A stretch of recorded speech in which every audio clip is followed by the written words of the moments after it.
Le diocèse de Nancy et de Toul, église locale dans laquelle vous vivez, comme toute église locale, a pour mission l'annonce de l'Évangile.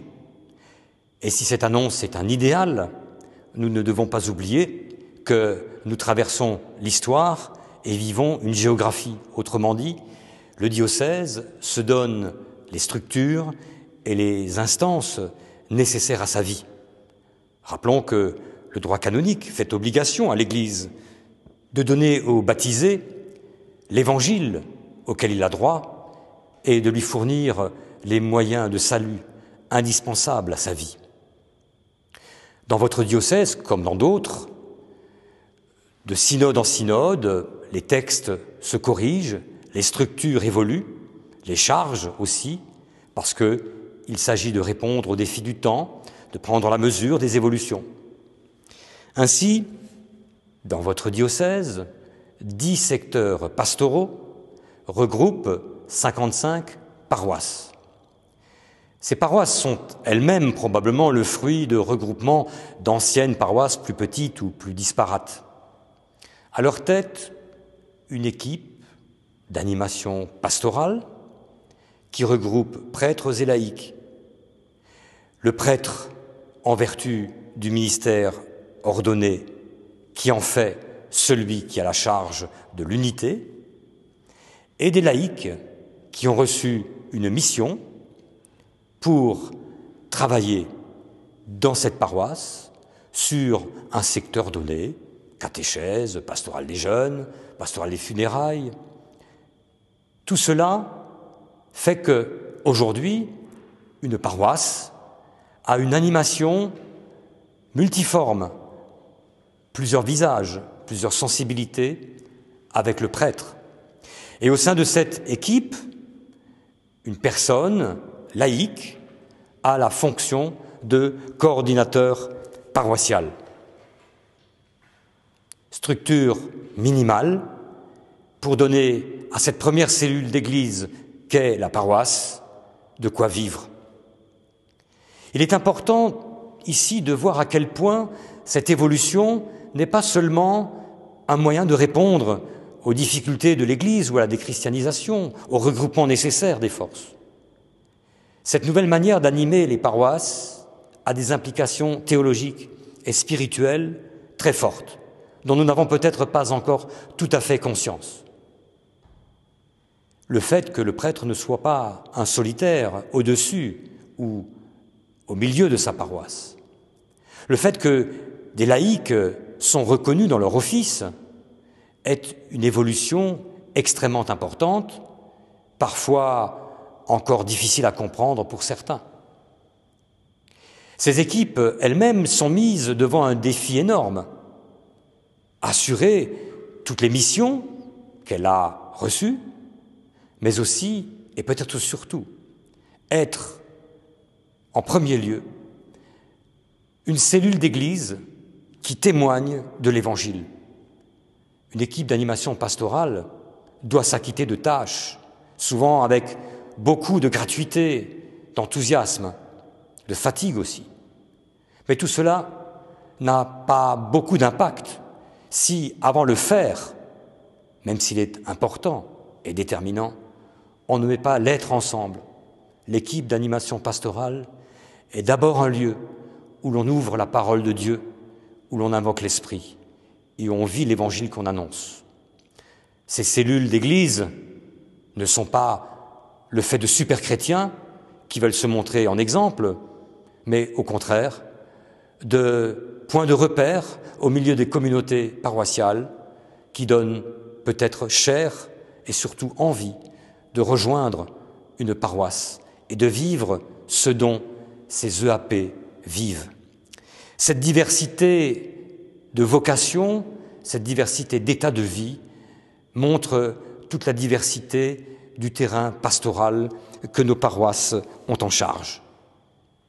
Mais une église diocésaine, ce sont aussi des moyens qui traversent les paroisses, qui sont au service de fonctions transversales, des départements qui sont des services diocésains auxquels, bien entendu, ont fait appel pour les grands travaux, pour la communication, pour la catéchèse, pour les sacrements, pour la pastorale des jeunes.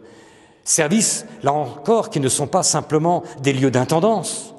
Le fait qu'ils soient dirigés par des délégués de l'évêque montre à quel point cette mission est une mission d'Église qui, elle aussi, participe à l'évangélisation. Ces rouages, l'évêque s'en entoure et en dispose d'autres. Par exemple, une assemblée annuelle, une assemblée diocésaine qui, autour de l'évêque, fait émerger les grandes questions, le conseille, l'oriente, mais aussi peut-être lui permet d'écouter la voix du peuple de Dieu. Ajoutons à cela, comme dans tous les diocèses, le conseil épiscopal, qui est généralement un lieu de gouvernance avec les responsables des secteurs, notamment, et des services. Bien entendu, un organigramme, comme dans n'importe quel organe vivant, associatif, politique, municipal. Mais ici, nous osons dire qu'il y a quelque chose de plus. C'est que chacun à sa place travaille dans l'idée d'être appelé. Et c'est peut-être cela la grande différence. Celles et ceux qui portent le poids, qui annoncent l'Évangile, ont à un moment donné dit oui à un appel qui leur a été adressé par un ministre, par un évêque ou par un autre laïc. Aujourd'hui, le visage que donne cette Église est un visage dans lequel le baptême est au fondement, plus qu'une sorte de hiérarchie entre les baptisés. Certes, il y a le ministère ordonné, le ministère hiérarchique, qui sera d'autant mieux à sa place, d'autant plus à l'aise et respecté, qu'il fera vivre dans l'unité, la diversité et la dignité des laïcs qui ont reçu un office et qui participent à l'exercice de la charge pastorale. Bien entendu, la manière dont vivent ces conseils ne sont pas des parlements politiques. Il s'agit plutôt d'y faire vivre ce qu'un mot un peu complexe veut signifier, la synodalité, c'est-à-dire ce mot qui désigne le fait que l'on se mette sur le même chemin. Nous sommes sur des trajectoires de vie différentes. Nous sommes hommes, femmes, mariés, célibataires, prêtres, laïcs, jeunes, vieux, riches. Mais l'évangélisation et l'animation des structures de l'Église nous font aller sur le même chemin, un synode. Il ne s'agit pas d'y chercher une majorité écrasant une minorité, ni un consensus mou, le plus petit commun dénominateur. Il s'agit d'un niveau d'exigence évangélique très élevé. Et c'est pour cela que parfois, nous devons endurer le temps et nous armer de patience pour que personne ne reste au bord de la route, pour que chacun se sente utile sur le chantier de l'Évangile et de l'Église. Cette manière d'être ensemble est fondamentale parce que nous croyons qu'elle correspond à ce que les premiers chrétiens ont toujours voulu vivre. Chacun dans le respect de l'autre, chacun obéissant à l'appel qu'il a reçu. Il est important de comprendre que les missions qui sont données à celles et ceux qui font vivre les structures diocésaines sont une manière concrète de participer au ministère de l'évêque et de cette manière de participer au ministère du Christ. L'Église, dans sa vie concrète, a elle aussi à endurer les querelles, les difficultés, le péché des uns et des autres. Mais la manière dont nous nous en sortons, dont nous avançons, qui s'appelle prière, pardon, confiance en Dieu, devrait primer.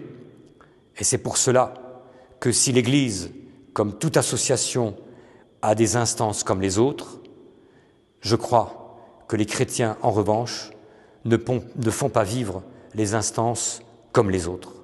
À l'image du Christ, elles cherchent à rassembler, à unir, à donner sens, et peut-être que ceux qui sont à l'extérieur seront intrigués de la manière dont nous faisons vivre ces structures, chacun étant une pierre irremplaçable à côté de l'autre, pierre vivante, peuple de baptisés, comme nous le rappelle saint Pierre.